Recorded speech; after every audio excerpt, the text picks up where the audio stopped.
What is good, guys? I wanted to follow up on our hybrid animal lesson with a little bit of encouragement to pursue a deeper level of hybrid animal, a deeper level of work.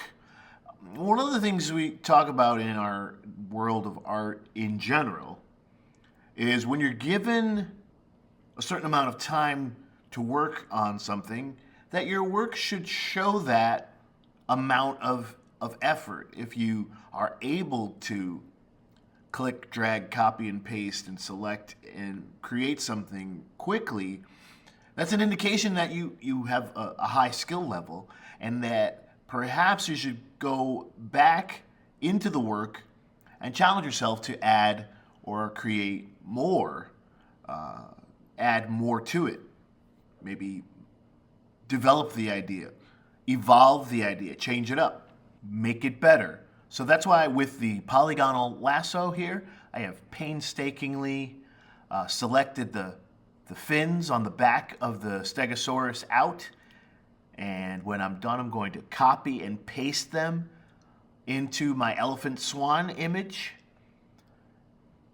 It took time to do this. We're watching it in fast motion, of course, but the end result, I think, is worth it. So now we copy and paste, and now we go transform and warp. And we're going to use warp to bend the fins so that they fit onto the elephant back. Now, with different photos, we could have gotten different results. I've decided to follow through with my idea and make it work this way. You got to watch when you're squashing and squishing that you don't distort the original image to where it's not really cool or recognizable anymore. So these fins, they have a certain height and depth and thickness, and I want them to continue to have those things.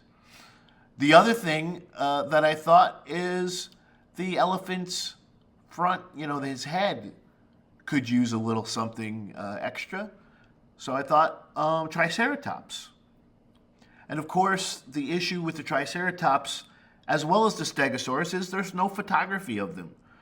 So I went through and found photorealistic illustrations that I think I could use. And I'm carefully using the polygonal lasso to select out of the area the entire head plate of the Triceratops, including its horns. And this, like we were saying earlier, is a goal to improve, develop, evolve our idea. Most art, we can look at it and see, hey, how long did they spend thinking about this art as well, as well as doing it? How long did they spend figuring out what would be the coolest version of this project? And with multiple blocks of time to work, you really have to develop the idea, bring it to another level, not just stop at the first plateau that you reach where it's like, oh, cool idea, done. I'm selecting, I realize I don't need the mouth. I just wanted the front horn. And we don't even need the eyes. I don't want to change the elephant's eyes, so I'm going around there. And now we're going to copy and paste into the elephant swan picture. Free transform, and now transform and warp to bend it till it fits nicely. And with this, it's not going to take that much. We do have a little conflict with the elephant ear, maybe with a better manipulation of it, I could tweak it some more.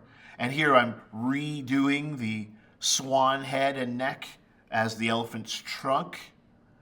As we learned in the first version of the lesson, we are now using the eraser tool with a light opacity and flow and a soft-edged brush to blend.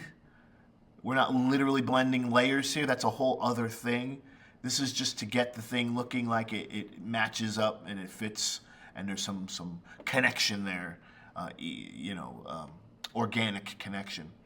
Now, I thought in the image menu, adjustments, hue and saturation, I am in there to try to tweak the color of the added parts to make them match the elephant a little bit better.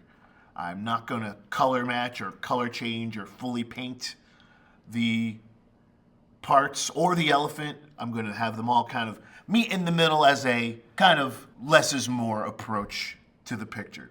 But that's what I'm looking for you to try out as you develop the idea over multiple classes. I want you to show that you've put thought and effort into it, and that our work isn't just a one and done, it's finished, now I can turn it in and get credit for it. I want you to see how much further can you go? How much better can it be? I want you to try that. Do that with all your work.